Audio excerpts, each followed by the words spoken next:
चीजें हैं, तो हमारा पहला उद्देश्य यही होता है कि बच्चा कॉन्फिडेंट बने, वो अपने जीवन में और अपने जीवन के लक्ष्य को प्राप्त करे। दूसरी चीज, बच्चा फोकस्ड हो। जो अभी मैं कुछ टाइम पहले कह रहा था कि बच्चे चलते चलते भी डांस कर रहे, वो डांस नहीं कर रहे, वो अपनी परफॉर्मेंस को लेके या जो भी उन्होंने सीखा है उसको लेके वो फोकस्ड हुए हैं। ठीक है, तो वो फोकस्ड हो रहे हैं, वो जिम्मेदार हो रहे हैं, वो जैसे ग्रुप में चीजें कराई जाती हैं।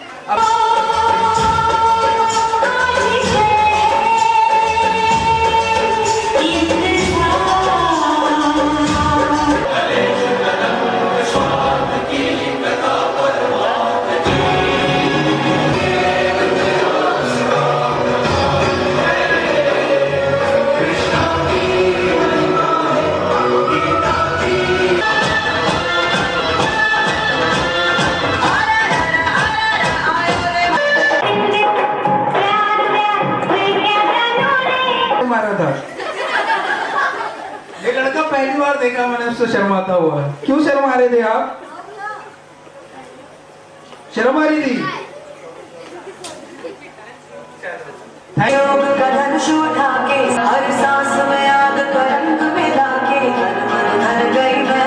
करते करते हिसाब किताब रखते रखते ये योद्धा वाली इसमें कहाँ आ गया? सर, जैसा मैंने कहा कि हर लड़की के अंदर इंटरनल वो योद्धा होती है, तो चाहे हम सीए हो चाहे नॉन सीए हो, योद्धा तो हर एक लड़की होती है। वैसे भी परिवार में सीलना तो पड़ता है, कपड़े सीने, रिश्ते सीने, या फिर मन में जज्बात सीने, क्योंकि हमारे हिंदुस्तान में परंपरा क्या रही है कि लड़कियों को, महिलाओं को घर में छुपा के रखा जाता था, उनको बाहर नहीं निकलने दिया जाता था। लेकिन अब पिछले कुछ सालों से आप देख रहे हैं कि भारत की जो बेटियां हैं, भारत की जो लड़कियां हैं, भारत की जो औरतें हैं, वो किस काम में आगे नहीं पहुंची। चाहे वो बात हो हमारे यहाँ विकास की बात हो, हमारे यहाँ फौज में एक नया रेजिमेंट बना जिसको महिलाएं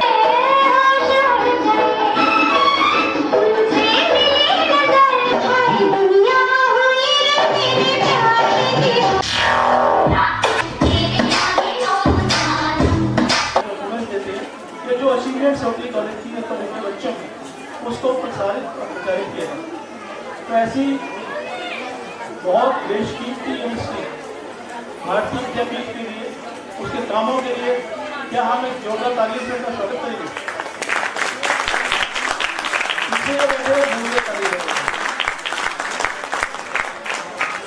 हमारा सौभाग्य है कि हर बार जब भी हम अपने बच्चों के लिए प्रोग्राम करना चाहते हैं। तन्वी यादव है और मैं स्टेप टू स्टेप अकेडमी से 2 ईयर से जुड़ी हूँ और ये मेरा 3rd ईयर है। My name is Rachita. मैं 6 मंथ से step to step dance academy में हूँ।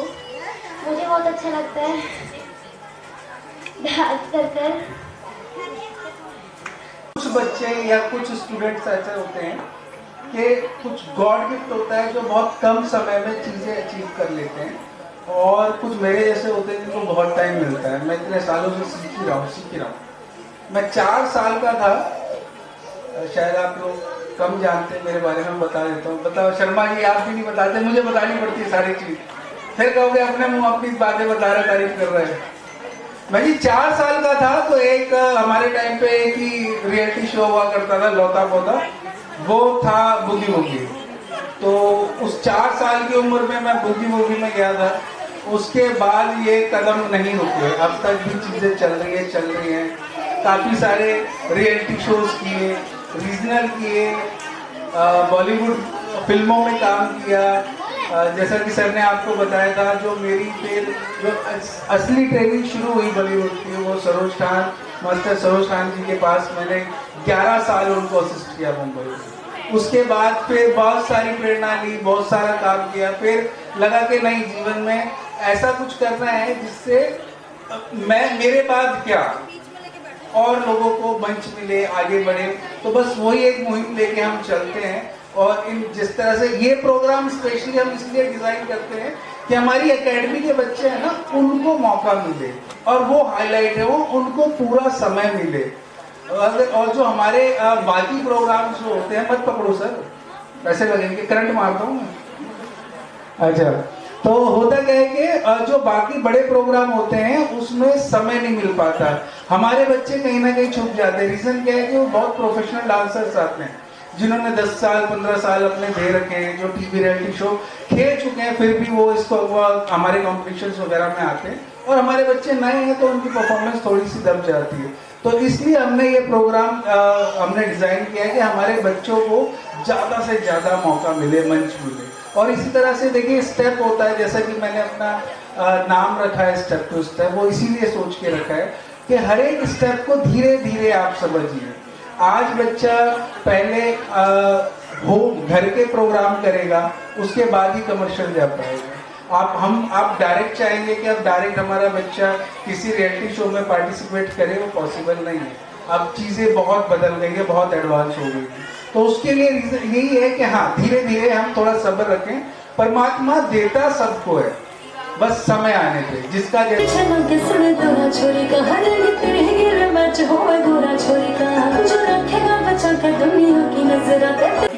सीख कर गई, उसने वहाँ पर न्यूज एंकरिंग का काम किया, न्यूज रीडिंग का काम किया, और कई लंबे समय तक उसने काम किया। उसके बाद उसने चैनल चेंज कर दिया। क्या नाम था, कैसी ट्रेनिंग थी, ट्रेनिंग के दौरान वो कैसी थी, ये सब जानने के लिए बुलाते हैं मनोरंजन करेंगे। वरुण जी, ये भारतीय विद्यापीठ की तरफ से एक छोटी सी है।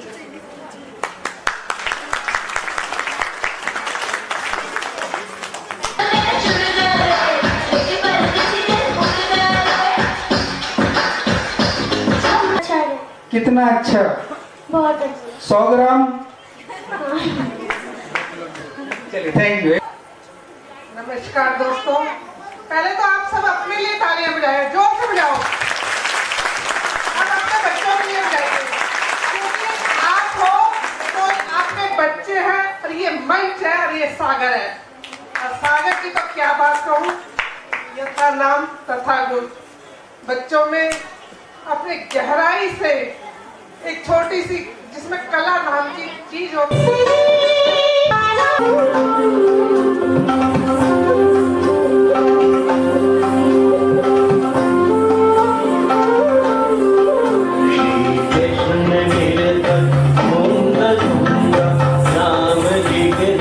एक्सपीरियंस बहुत ही अच्छा है।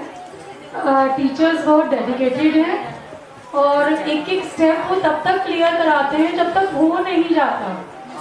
तन्वी बेटा बताओ कुछ, कैसा रहा कैंप, आपका एक्सपीरियंस अब तक? सर, मेरे को पहले जब मैंने कैंप किया था उससे ज़्यादा बेटर एक्सपीरियंस मेरा इस बार का रहा है, और मेरे को बहाना जाके इन्होंने कैंप किया। लीजिए मैम। आप सभी को नमस्कार। मेरी बिटिया ने मुझे इतना परेशान किया कि मैं क्या बताऊं। कहने लगी, नहीं मम्मा, मामा की शादी तो होती रहेगी, मतलब हाँ होती रहेगी, मतलब मामा की शादी नहीं हो गई, मतलब सालगिरह सी हो गई, होती रहेगी, मेरा डांस परफॉर्म नहीं छूटना चाहिए। मैंने कहा बेटा, मामा की शादी एक ही बार हो रही है, बार बार नहीं हो रही, मम्मा कैंसिल कर दो, मुझे नहीं जाना, मुझे प्रैक्टिस चाहिए, मैं कैंप करूंगी तो करूंगी। मेरी टिकट्स हो गई, मैं परेशान। मैंने सर को बोला, सर आप थोड़ा देख लो। सर कह रहे, मैं आपको क्या देख रहे। मैंने फिर अपनी आधी फैमिली आज भेज दी, उनकी टिकट मैं परसों जाऊंगी। बताओ, ऐसा जुनून सर ने बुला लो। मैं आप सभी को नमस्कार। और सागर के जो इस भव्य कार्यक्रम में जो समर वेकेशन और बच्चों को जो मोटिवेशनल कार्यक्रम देते हैं और जो आत्मविश्वास देते हैं, उसके लिए सभी बच्चों को, अभिभावकों को और सागर जी को बहुत बहुत धन्यवाद। Thank you.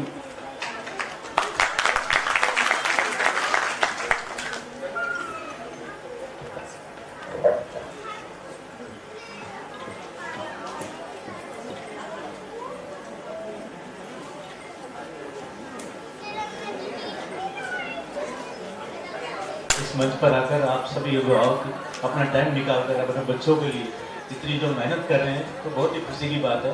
Step to step जो ये आपका डांस का इनका प्रोग्राम जो है सागर जी, मैं इनके लिए बहुत ही शुक्रगुजार हूँ। ऐसे बच्चों को जो बिल्कुल एक गांव या शहर जहाँ भी मतलब गरीब बस्तियों से भी निकाल कर और बहुत सारी चीजें, लेकिन समय के साथ साथ वो जो कल्चर था उस पर थोड़ी धूल जम गई और थोड़ा सा उस कल्चर को कुछ और तरीके से देखा गया।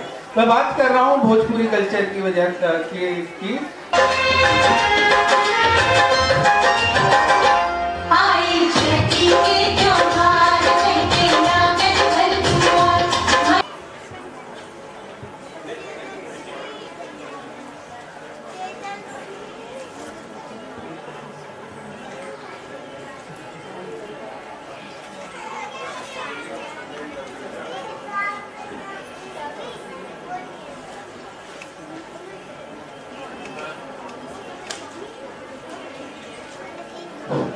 भाई सागर, आप द्वारा जो हमारी संस्था के साथियों का मान सम्मान किया जा रहा है वो कभी भी न भुलाने वाला मान सम्मान है।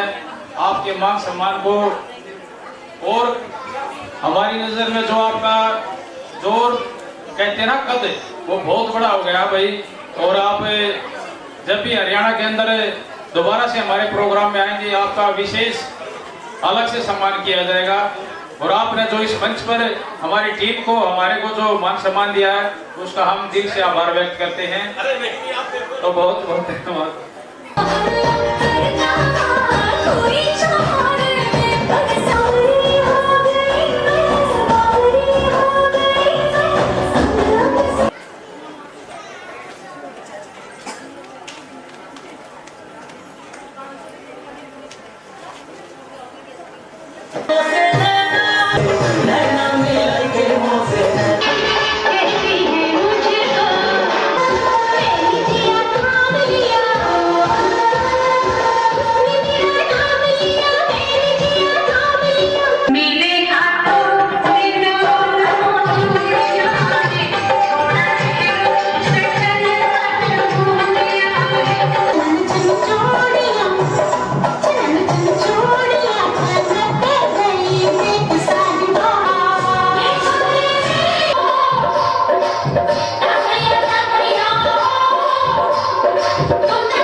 इवेंट में अमेरिका से बहुत सारे रेसलर्स हैं। चैलेंज तो ज़्यादातर मुझे अमेरिका से ही आ रहे हैं, क्योंकि अमेरिका को 2 बार मैं पहले भी हरा चुका हूँ, हरा भी चुके हैं। और एक इंसिडेंट था प्रिंस सर का, प्रिंस सर तो कोई विदेश के एक रेसलर हुआ करते थे सर, और WWF एक प्रोग्राम आया करता था। उन्होंने प्रोग्राम के बीच में, रीजन ये मुझे याद नहीं, प्लीज सर अच्छे से एक्सप्लेन करेंगे, उन्होंने अपने तिरंगे झंडे का अनादर किया। सर वो पूरा किस्सा बताएंगे क्या था वो? वो तो बहुत ही खतरनाक किस्सा था। अच्छा एक बात बताएं सर, सभी मुझे बताएं कि यदि हमारे तिरंगे झंडे से कोई नाक पहुंच दे तो आप क्या करेंगे उसका? नाक ही तोड़ देंगे सर, नाक ही मारेगी ना। लेकिन उस वक्त जब ये हरकत हुई, हमारे तिरंगे से नाक पहुंची गई। WWE के एक ऐसे रेसलर जिसका नाम था कर्ट एंगल, आ तो जाए इंडिया में आज की डेट में, वो ऐसे कांप के बैठा है, आ ही नहीं सकता। कैसे आ जाएगा? क्योंकि हमने बैन कर दिया।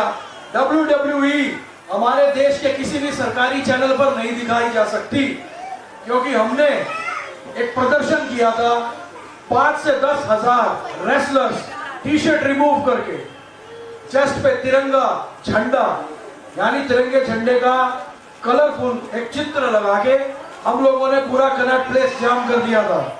सारे पहलवानों ने मिलके, क्योंकि इन्होंने हमारे देश के तिरंगे झंडे का अपमान किया। उस प्रोटेस्ट में मैं भी गया था इनके साथ, मतलब पुलिस वाले भी नहीं आ रहे थे कहने के लिए कि भाई तो रास्ता छोड़ो, ये सच बात है। और इसका पूरा न्यूज में आज ही है सारी चीज, और उसकी शुरुआत प्रिंस जी ने की थी उसकी ना। और जब इन्होंने आह्वान किया तो पूरे इंडिया से जितने भी पहलवान, जितने भी रेसलर थे, सब लोग आए थे। और वहाँ का नज़ारा एक ऐसा था जो देखने लायक था, मतलब बहुत ही भयंकर।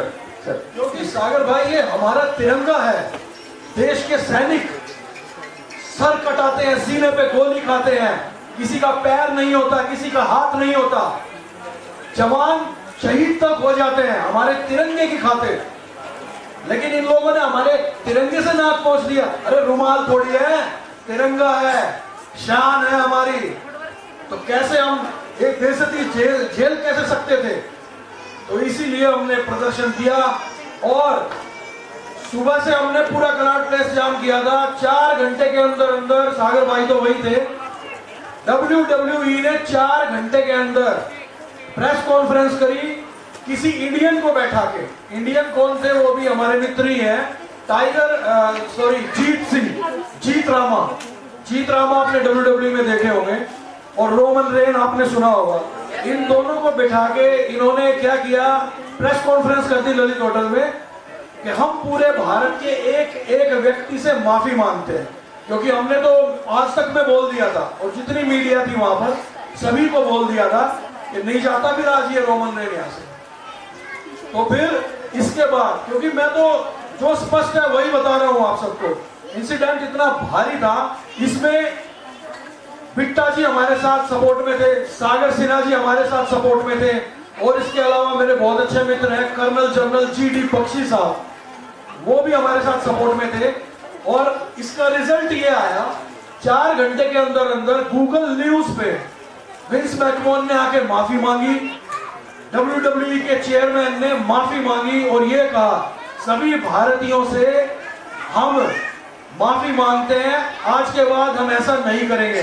चलो ठीक है, WWE ने अपने पक्ष में ये कहा कि ये स्क्रिप्ट थी, उसके ऊपर से हमने कहा FFW ने और भारतीयों ने, यदि ये स्क्रिप्ट थी तो आपने ऐसी स्क्रिप्ट क्यों बनाई जिससे कि किसी देश का मान सम्मान छीन-बीन हो रहा है, ऐसी स्क्रिप्ट क्यों बनाई आपने। तो बदले में उन्होंने कहा कि ये तो इंडियन नहीं थे जिसके थ्रू ये काम हुआ, कर्ट एंगल, और वो कैनेडियन थे, टाइगर जीत सिंह, तो वो कैनेडियन थे। तो हमने कहा कि अगर वो इंडियन ही नहीं थे तो किसी कैनेडियन के थ्रू आपने हमारे देश की इंसल्ट क्यों कराई, वो भी तिरंगे की। तो उन्होंने माफी मांगी और अगले दिन की जो हेडलाइन थी यही थी कि भारत से माफी मांगी WWE ने, कितने साल बाद, 20 साल बाद। 20 साल तक किसी ने कोई एक्शन ही नहीं लिया, और अगर ये एक्शन हम भी नहीं लेते तो शायद ये मुद्दा ऐसे ही पड़ा रहता, इस पे कोई ध्यान नहीं देता। वो तो हम लोग थे, सागर भाई, हम, वीर सचिन नागवंशी मेरे बड़े भाई हैं, हम लोगों ने मिलकर मुद्दा उठाया और अपने देश को ऊपर रखेंगे ना, हम भारतीय हैं, किसी से कम थोड़ी है। पहले कहते थे WWE है, हमारे देश में नहीं है, ये तो बहुत महंगा खेल है, क्योंकि एक इवेंट में 70 से 80 लाख रुपए आराम से लग जाता है। इतना महंगा खेल है ये, इतना महंगा खेल, और इंडिया में कहते थे ये नहीं हो सकता। हमने, सागर भाई ने, वीर सचिन नागवंशी ने, सभी देशवासियों ने मिलकर इसको खड़ा किया, और भारत ही नहीं, एशिया की नंबर 1 प्रो रेसलिंग कंपनी आज की डेट में FFW है, आप सबके प्यार से, क्योंकि यही सत्य है। अपने देश को आगे बढ़ाएंगे तभी आगे बढ़ेंगे। विरोधियों को देखना छोड़े, भारतीयता पे आए और भारतीयों को सपोर्ट करें। Thank you. भारत माता की।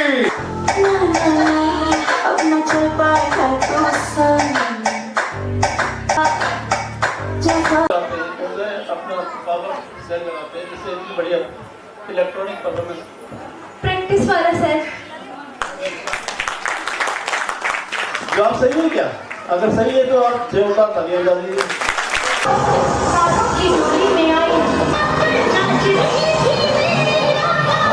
3 महीने पहले ज्वाइन करा था एंड मैम से मिले मार्केट सर से, एंड मेरे परफॉर्मेंस हुआ था मैं भूल गई थी, बट मेरे को लग रहा था मैं यहाँ पे भूल जाऊंगी, बट ग्रेस या फिर सर की मैडम बोलूँ या क्या था, मैं नहीं भूली।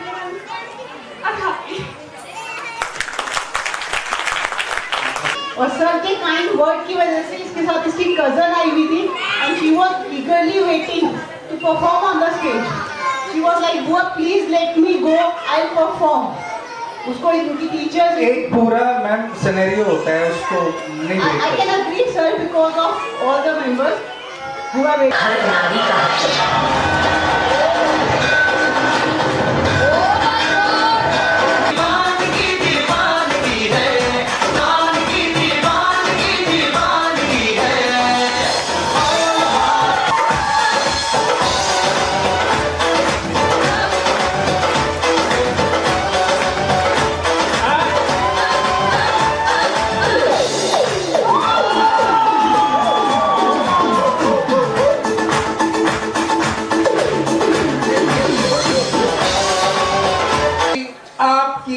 सबकी चहेती, सबकी प्यारी खुशबू राय मैडम का।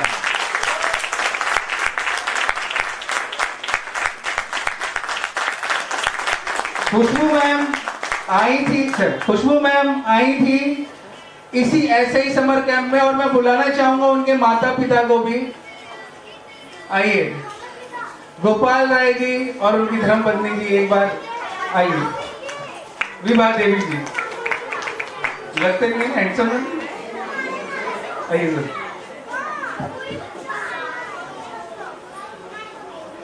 ये खुशबू मैम के माता पिता हैं, और खुशबू मैम हमारे पास आई थी इन्हीं समर कैंप के टाइम पे ही आई थी। फिर वो स्टूडेंट से कब टीचर बन गई, टीचर से कब कोरियोग्राफर बन गई, और कोरियोग्राफर से कब ये ऑर्गेनाइजर बन गई पता ही नहीं चला। तो एक बार जोरदार तालियां खुशबू मैम।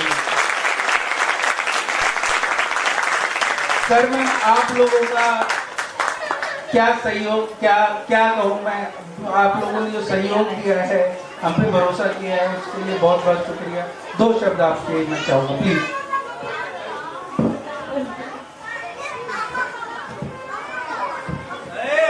मैं जो बन पाई वो बनाने के पीछे जो इंसान है वो ये है।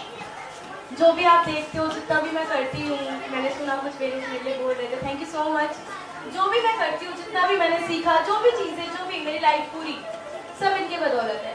अगर ये नहीं तो मतलब समझ लो कि खुशबू थी नॉर्मल, मैम तो इन्होंने बनाया, चीज़ें इन्होंने सिखाई, और आज जिस मुकाम पे मैं हूँ, जहाँ मुझे सब मैम बोलते हैं, रिस्पेक्ट करते हैं, सब कुछ इनकी बदौलत है। और थैंक्स मेरे पेरेंट्स का भी, उन्होंने मुझे बहुत सपोर्ट करा, और सागर सर का भी, कि उन्होंने मुझे इस काबिल बनाया कि आज मैं उनके साथ ये शो संभाल रही हूँ, शो साथ में मैनेज कर रही हूँ, सारी चीज़ें कर रही हूँ। Thank you so much.